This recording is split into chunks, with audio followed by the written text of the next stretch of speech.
पाकिस्तान में एक के बाद एक नए धमाके होते जा रहे हैं। तालिबान भारत पाकिस्तान का कौन सा नया कांड निकल कर सामने आया है। जहां एक तरफ ये सब कुछ हो रहा है तो वहीं दूसरी तरफ पाकिस्तान जंग करेगा। क्या डूबता हुआ पाकिस्तान भारत से लड़ने की सोच रहा है? जानेंगे क्या कुछ चल रहा है जियोपॉलिटिक्स में। आइए जानते हैं इन खबरों को विस्तार से। कहते हैं ना, घर का भेदी लंका ढहाए। अब ऐसा ही मान रहे हैं पाकिस्तानी बाजवा को। हालांकि बाजवा ने जो काम किया है, अगर सचमुच ये काम किया है तो बाजवा ने बहुत अच्छा काम किया है, मानवता के लिए भी और दुनिया में शांति स्थापित करने के लिए भी। हाल फिलहाल में पाकिस्तान में एक के बाद एक नए खुलासे होते जा रहे हैं। अफगानिस्तान में तालिबान सत्ता पे आया, थोड़ा परिवर्तन आपको नहीं दिखा? हमने ये सोचा था कि तालिबान के साथ हमारी दुश्मनी होगी, तालिबान का इस्तेमाल पाकिस्तान करेगा,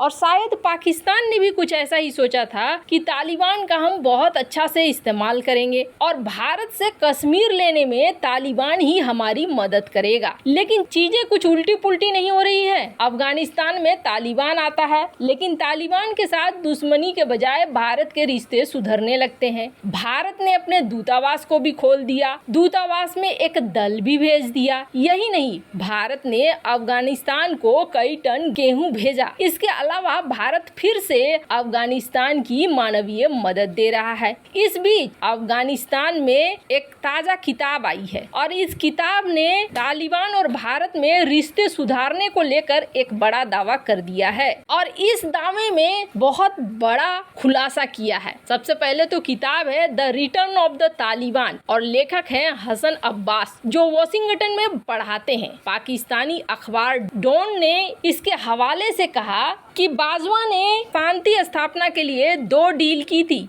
एक डील बाजवा की थी कश्मीर को लेकर, जो भारत के साथ की। तो वहीं इन्होंने कहा कि तालिबान के विदेश मंत्री आमिर खान मुत्ताकी के साथ एक दिन बाजवा ने एक लंबी बैठक फिक्स की और इस बैठक में क्या बात हुई कि तालिबान ने भारत से कहा कि आप अपने राजनयिक और टेक्निकल स्टाफ को फिर से भेजिए। इस किताब में ये बताया गया कि किस तरह से सत्ता में आने के बाद तालिबान को अपने कई सोच को बदलना पड़ा। किताब में हसन अब्बास कहते हैं कि काबुल में भारत की वापसी संभव नहीं होती अगर पाकिस्तान ने मदद नहीं किया होता। तो ये शब्द खुद में बहुत बड़ा हंगामा कर रहे हैं। इनका कहना है कि पाकिस्तान इसमें शामिल था, पाकिस्तान ने इसको मंजूरी दी ताकि इसके जरिए तालिबान की नई नवेली सरकार को कुछ आर्थिक मदद दी जा सके। उन्होंने कहा कि तालिबान की तरह से ही पाकिस्तान किसी भी तरह के तालिबानी आतंकियों को आर्थिक मदद दिलाना चाहता था ताकि अफगानिस्तान में उनकी सरकार चल सके। मतलब साधारण भाषा में समझिए, भारत से दोस्ती करा देता। भारत का दुनिया में एक अच्छा छवि है और इस छवि का इस्तेमाल करता तालिबान। सोचा समझा चाल यही था कि अगर भारत कहता है कि तालिबान को मदद कर दो तो दुनिया तालिबान की मदद करेगी। जब तालिबान आया था तब भारत ने अपने राजनयिकों को वापस बुला लिया था, जबकि रूस और चीन ने अपने राजनयिकों को वापस नहीं बुलाया था, यानी दूतावास का काम बंद नहीं किया था। पर भारत ने इसके उलट इस बात के लिए ना कह दिया था। अब कहा जाता है कि ये सब कुछ करवाने के लिए बाजवा बीच में आए थे और बाजवा ने ही तालिबान और भारत की दोस्ती को गढ़ा। बाजवा जिस तरीके से चल रहे थे, वैसे आप सोचेंगे कि बाजवा ने भारत के लिए बहुत अच्छा कर दिया, तो ऐसा कुछ नहीं है। बाजवा ने अपना मंसूबा पहले ही साफ कर दिया कि बाजवा चाहता है दुनिया की वो शक्ति जो जिस तरफ बैठेगी उसी तरफ सत्ता चली जाएगी, उस शक्ति को अपने साइड में करो। वो शक्ति एक बार अपने साइड में आ गई तो फिर दुनिया तुम्हें मदद देगी। तालिबान को इसी मनसे से सटाया, लेकिन तालिबान ने देखा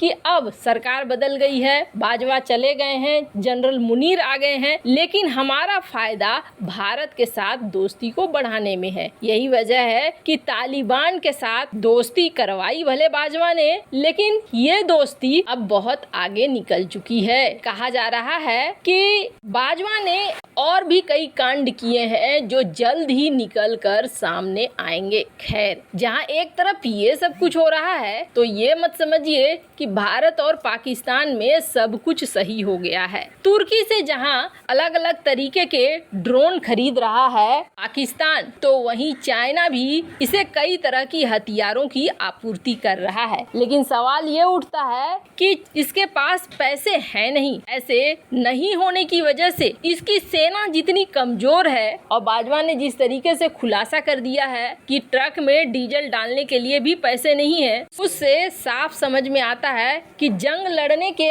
हालात में नहीं है पाकिस्तान। पर इस समय पाकिस्तानी सेना के media wing inter services public relations के डीजी बदले गए हैं। मेजर जनरल अहमद शरीफ हो गए हैं। इन्होंने अपनी पहली प्रेस कॉन्फ्रेंस की और इस मौके का इस्तेमाल इन्होंने किया भारत को धमकी देने के लिए। आपको बता दें, जिस तरीके की पाकिस्तान की स्थिति है, पाकिस्तान जल्दी जंग छेड़ना नहीं चाहेगा। हाँ, अपने आप को अपनी जनता के सामने सही करने के लिए या फिर जनता का दिमाग भड़काने के लिए भले ऐसा कुछ कर सकता है, पर इतने दिनों से पाकिस्तान ने इसी तरीके का चूरन दिया है। जब जनरल मुनीर आया नया, तो जनरल मुनीर ने सबसे पहले किसका दौरा किया? LOC का दौरा किया। और LOC पर खड़े होकर जनरल मुनीर ने क्या कहा? हम 1 इंच भी नहीं देंगे भारत को। इस तरीके की बात जनरल मुनीर ने वहां पर खड़े होकर कही। अब नया बंदा कौन है? नया है DG मेजर जनरल अहमद शरीफ। इसका कहना है, इसने पहले तो पहली बार प्रेस कॉन्फ्रेंस किया, उसके बाद सीधे इसने भारत का नाम ले लिया। अगर भारत ने कोई दुस्साहस करने की कोशिश की तो पाकिस्तानी सेना मुंह तोड़ जवाब देगी। ये पहली कॉन्फ्रेंस थी इस बंदे की।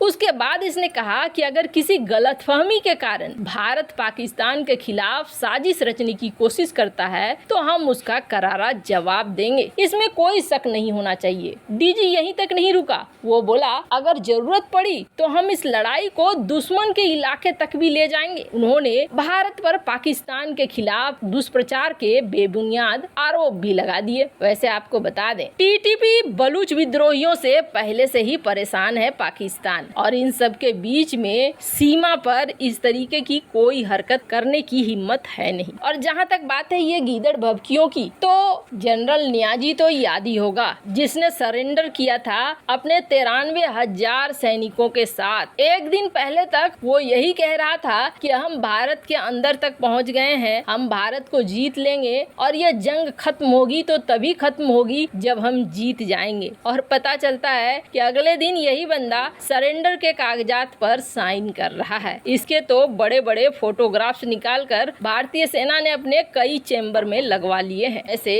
इन सब मामले में आपकी क्या राय है?